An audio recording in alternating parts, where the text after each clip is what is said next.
Saya Tifa Solesa dan nanti akan bergabung juga Cynthia Rompas. Kami lanjutkan ke informasi berikutnya, Saudara. Koordinator Staf Khusus Presiden menyebut Wakil Menteri Hukum dan HAM Edward Homar Sharif Hiarie atau Edi Hiarie sudah mengirim surat pengunduran diri ke Presiden melalui Kementerian Sekretariat Negara. Koordinator Staf Khusus Presiden Ari Dwi Payana menyebut surat pengunduran diri Wamenkumham masuk ke Setnek pada hari Senin lalu. Setnek akan segera melaporkan surat pengunduran diri Wamenkumham itu ke Presiden usai kunjungan kerja ke Nusa Tenggara Timur.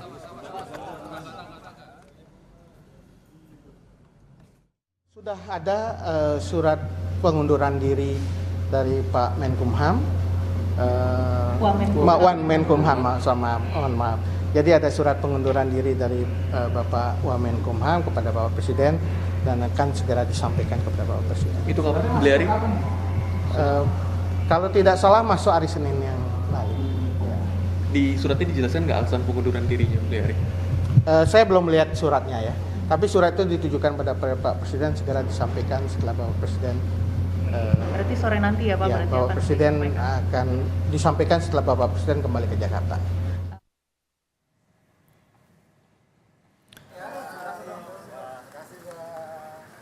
Semua bermula dari sini, Saudara. Komisi Pemberantasan Korupsi menetapkan Wakil Menteri Hukum dan HAM Edi Hiarie sebagai tersangka dugaan suap dan gratifikasi pada 9 November lalu.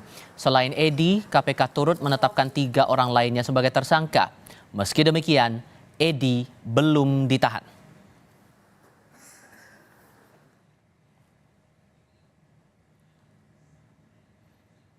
Informasi terbaru berhubungan langsung dengan pengunduran diri Wakil Menteri Hukum dan HAM Edi Hiarie akan disampaikan jurnalis Kompas TV Cindy Permadi. Apalagi prosedur yang bakal dilewati pihak istana selepas ada pengunduran diri dari Wamenkumham ini, dan apakah akan ada pengganti nama Edi Hiarie dalam posisi yang sama, Cindy? Iya, Tifal, kalau kita lihat setelah dikirimkan surat pengunduran diri pada hari Senin kemarin, 4 Desember 2023, yang kalau kita lihat agendanya bersamaan dengan agenda pemeriksaan Edi Hiarie, Wamenkumham di KPK, juga di hari yang sama ia mengajukan pra-peradilan ke Pengadilan Negeri Jakarta Selatan. Setelah ini, nantinya memang kalau tadi dari Koordinator Staf Sus Presiden Ari Dwi Payana masih belum bisa membocorkan isinya, termasuk juga alasan pengunduran diri karena akan diserahkan langsung kepada Presiden Joko Widodo setibanya di Jakarta.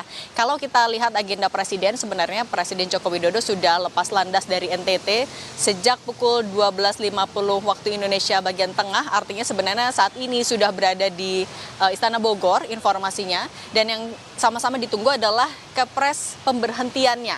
Kalau kita lihat dari pengunduran diri beberapa pejabat lainnya di Kabinet Indonesia Maju, tahapannya tidak akan membutuhkan waktu lama. Presiden Joko Widodo menerima dan juga membaca surat pengunduran diri, kemudian dikabulkan atau tidak, nanti akan dituangkan dan ditandatangani dalam bentuk keputusan Presiden. Kemudian juga yang bisa membuat ini lebih cepat karena pada hari Jumat kemarin Presiden Joko Widodo juga sudah menerima surat dari Komisi Pemberantasan Korupsi atau KPK soal status hukum Edi Hiarie. Kemudian ada atau tidaknya pengganti ini akan kembali ke Presiden sebagai pemilik hak prerogatif. Ini sama-sama kita nantikan.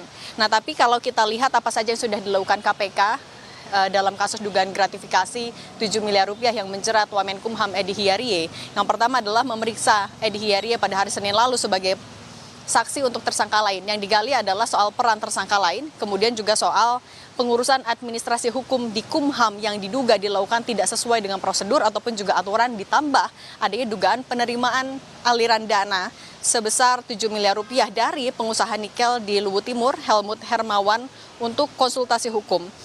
Uang ini diduga diserahkan melalui 2 orang dekat dari Edi Hiarie atau 2 asprinya yang juga sudah jadi tersangka, yaitu Yogi Ari Rukmana dan Yosi Andika Mulyadi.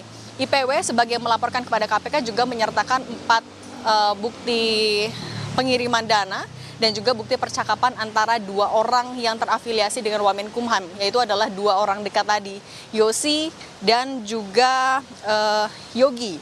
Nah, dalam kasus ini, Edi Hiarie bersama dengan 2 asprinya juga sudah mengajukan pra-peradilan pada hari Senin kemarin. Tadi sudah saya sampaikan bersamaan dengan diterimanya surat di Kemensetnek dan juga ia diperiksa sebagai saksi di KPK. mengajukan pra-peradilan, sidang perdana yang akan dilakukan pada tanggal 11 Desember 2023. KPK mengaku siap dan juga menghormati langkah hukum yang diambil oleh Edi. Tival. Dari Istana Kepresidenan Jakarta, Cindy Permadi melaporkan. Terima kasih.